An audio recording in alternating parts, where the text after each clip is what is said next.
Naniniwala ang ilang boxing analyst sa spekulasyon na niluto ang labang Pacquiao at Bradley para magka-rematch. Ang tila problema daw ay ang sistema ng scoring sa boxing. Limitado raw kasi ang anggulo ng mga hurado. Nakatutok si John Veneracion. To the winner by split decision and new WBO welterweight champion of the world, the Desert Storm, Timothy Bradley! Ito na marahil ang pinaka-kontrobersyal na desisyon sa larangan ng boxing. Naagaw man ni Timothy Bradley Jr. ang championship belt mula kay Manny Pacquiao, hindi raw ito pwedeng ipagmalaki. Highway robbery in broad daylight. Mahirap daw magbintang, pero sabi ng boxing analyst na si Philip Wico, kahit sa anggulo tignan, ang pambansang kamao raw ang tunay na nanalo. Hindi maganda. It was a disgrace to boxing. Sa tatlong judge, dalawa ang pumabor kay Bradley, isa lang kay Pacquiao. Ang problema raw sa larong boxing, ang sistema ng scoring. Magkakaiba kasi ang anggulo ng bawat hurado. Ang nakita ng isa, baka iba raw sa tingin ng kapwa hurado. Ang hurado rin daw, walang nakikitang replay at slow motion.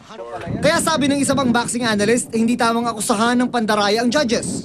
Well, sa judging kasi, it's one of the most unscientific ways of judging in all of sports. It's very subjective yung pag-judge. At saka, isipin mo, pag nag-judge ka, nasa isang sulok ka lang, hindi mo nakikita yung mga replay, wala ka mga ibang monitor. So, nakikita mo lang kung ano nakikita mo sa anggulo mo. Pero hindi naman daw siya pabor na talo si Pacman. Tingin niya, dapat daw tabla ang resulta. Ganon din ang paniwala ni Seb Sarmienta. Si Manny was not as impressive as in his previous fights. Sanay tayong manood si Pacquiao, bang, bang, bang, bang, knockdown, bang, bang, bang, bang, tapos. Hindi rin sang-ayon ng mga ekspertong nakausap namin na baka ibinenta ni boxing promoter Bob Arum ang laro para pangangatin ang bago niyang manok na si Bradley. I don't think Arum gained anything sa pagkatalo nitong si Manny Pacquiao. So I think now Arum has to rebuild na naman yung kanyang produkto na Pacquiao so that he can get another big purse fight. Pero nangyari na nga nangyari. Nagkakatotoo ang prediction ni Bradley na may rematch bago pa man sila nagkaharap ni Manny. Isa lang ang tiyak, sabi ng mga eksperto. Blockbuster ito. Dahil may bagong elemento kaabangan, ang pagbangon ng kampiyon. Hindi papayag si Pacquiao na matapos ang karir niya na hindi niya nagagantihan itong Bradley. June Veneracion, Nakatutok, 24 oras. Kilala si Manny Pacquiao sa kanyang bilis. Pero sa laban niya kahapon kay Timothy Bradley ay may nakapansin na ang kanyang pagbagal. Posible raw na dahil ito sa sinasabing problema ni Pacquiao sa mga muscle niya sa binti. Nakatutok si Chino Gaston. This is over. This is over. Tapos ang lagi dito. Pambihirang bilis ng kamay. Oh! Alright. His legs buckled. Here comes Manny Pacquiao. Nakayayanig na lakas at mabilis na pagkilos, pasugod at palayo sa mga kalaban. Ito ang mga nakasanayan nating katangian ng pambansang kamao Manny Pacquiao.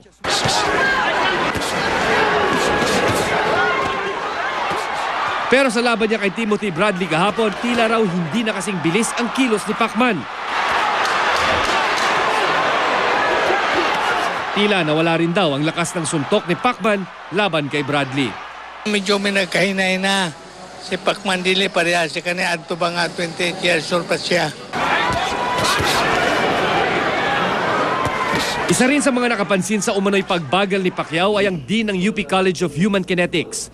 Ayon kay Professor Ronaldo Dizer, kung totoong nagka-problema sa calf muscle si Pacquiao, ito raw ang dahilan ng kanyang pagbagal.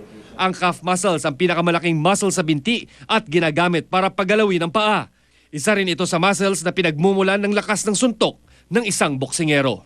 Lateral, forward, it will definitely restrict your movement. You will be, aside from generating less force, you will be a sitting duck to your opponent. Tatlong bagay ang pinagmumula ng problema sa calf muscles. Ang wear and tear sa pagiging matagal na boksingero, baka raw may lamat o di pa napapansing injury si Pacman. Maaring kulang din sa tamang nutrisyon si Pacman na naging dahilan ng cramps o paninigas ng muscle.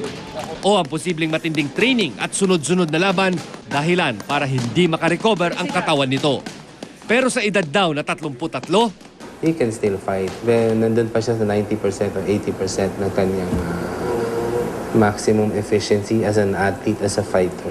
Yung kanyang animalistic drive o parang winner's attitude nawala doon. And usually, what causes this to disappear, usually yung maaring psychological makeup o kaya yung there is something wrong physiologically that prevents him from doing what he used to do.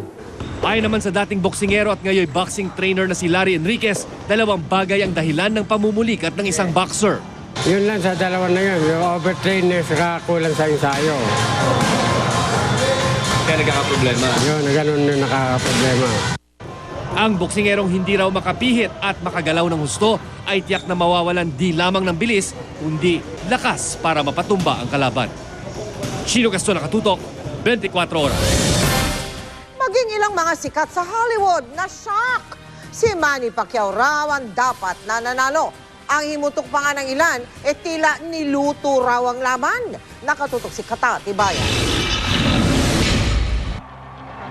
Hindi kailang maraming Hollywood celebrities na fan si Manny Pacquiao. Namataan pa sa mismong laban ang Born Legacy star na si Jeremy Renner, Rob Lowe at maging si Mark Wahlberg, kapwa Maka Pacquiao.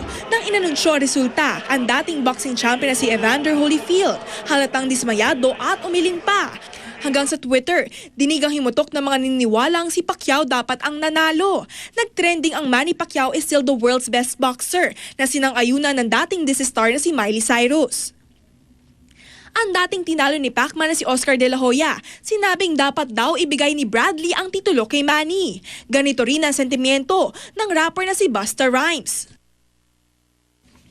Para naman sa singer na si Chris Daughtry, ninakawan daw ng titulo si Pacquiao. Hindi rin makapaniwala sa desisyon ang reality stars na sina Kim at Khloe Kardashian at mukha raw luto ang laban. Hindi rin matanggap ni Justin Timberlake ang resulta. Tila raw nagkamali lang ng basa. Dahil daw dito, tila nasira raw ang tingin niya sa boxing. Dismayado rin ang girlfriend niyang si Jessica Biel. Tila galit din ang host na si Mario Lopez, lalo't pat napanood niya ng live ang laban. At nasaksihang mas magaling daw si Pacman kay Bradley. Ang kumanta ng US National Anthem na si Jessica Sanchez, bagamat binati si Bradley, malungkot daw sa resulta. Para sa socialite naman na si Paris Hilton na kaibigan ng mga Pacquiao, si Pacman pa rin ang kampiyon. Ganito rin ang paniniwala ng novelist na si Paulo Coelho, half-Pinoy singer na si Bruno Mars. Maging ang local celebrities di nagpahuli sa pagsuporta kay Pacquiao, tulad ni megastar Sharon Cuneta. Napabilib din si Ogie Alcacid kay Manny nang magdasal ito. Sa pagpapakita raw ni Pacman ng dignity and decency sa kabila ng pagkatalo ayon kay Jim Paredes, naipakita niya ang pagmamahal niya para sa boxing. Sabi ni 2009 CNN Hero of the Year Efren Pena Florida, maaring di raw nanalo ang manok natin, pero may mga pagkatalo raw na masigit pa sa pagwagi. Katatibayan, Nakatutok, 24 oras. Sama-sama ang pamilya Pacquiao na dumalo sa isang misa ng pasasalamat o Thanksgiving Mass sa Las Vegas para kay Jinky, pagsubok sa kanilang pananampalataya ang pagkatalo ng kanyang mister. Mula pa rin sa Las Vegas, Nakatutok si PR Kanghel. Di na iwasan ni Jinky Pacquiao ang mapaluhan ng marinig ang anunsyo ng split decision na pabor kay Timothy Bradley. Pero pagdating sa post-fight press con, tila tanggap na niya ang pagkatalo ng kanyang asawang si Manny Pacquiao. Everything that na nangyayari is, I know God's purpose. So, let it be. So, di natin alam kung anong purpose niya sa amin, sa pamilya namin. Tingin mo parang test of faith kaya ito? Yes, yes. Ang mga anak ng pambansang kamaong sina Jimwell at Michael, first time na nanood ng live. Para sa kanila, ang kanilang Daddy Pacman, ang tunay na nanalo sa laban. My dad is still the winner. Love you. Karina, tono pasasalamat na ang narinig mula sa pamilya Pacquiao. Sa isang Thanksgiving Mass na isinagawa sa Mandalay Bay, nagpasalamat si Pacman dahil ligtas siya sa kapahamakan sa laban nila ni Bradley. Masaya tayo dahil panalo tayo sa puso ng mahal na Panginoon. Si Jinky nagpasalamat din sa mga sumusuporta sa kanyang asawa. Nagpapasalamat ako sa lahat na nandito, tsaka sa suporta nyo, sa dasal nyo. Lahat ng anak ni Pacman, isa-isa ring nagpasalamat. Wala lang sa bunsong si Queenie na mas piniling kumanta na lamang. And thank you for the prayers. Thank you for supporting my dad. Pagkatapos ng misa, dumalo ang pamilya Pacquiao sa isang special gathering ng Jesus is Lord Church sa Riviera Hotel Convention Center. Kabilang sa mga naroon ang dating American Idol Top 3 contestant na si Jasmine Trias na nag-alay ng kanta. I may never climb a mountain so I can see the world from Espesyal ang imbitasyon kay Pacman. Mismo si Brother Eddie Villanueva ang humiling na magsalita si Pacman sa naturang service. Nakikita ko kay Congressman Manny Pacquiao yung nakalagay sa Bible na 2 Corinthians 5:17, anyone who's in Christ Jesus is a new creation. All things have passed away, all things are become new. Nang magsalita na si Pacman, ikwento niya kung paano niya tinalikuran ang bisyo. Sabi ko, ang isip ko rin, don't do that, don't do that, don't do that. At dahil sariwa pa sa isip ang kanyang pagkatalo kay Bradley, ilang beses niya itong ginamit na ehemplo sa paggamit ng salita ng Diyos sa buhay niya. Talaga, ang daming lampas na sundok kasi kinukubiran ako ng mga angels ko eh. Sa pagtatapos ng kanyang sharing, isang espesyal na dasal ang inalay para sa kanilang buong pamilya. Mula sa Las Vegas, Nevada, PR Tanghel, nakatutok, 24 oras.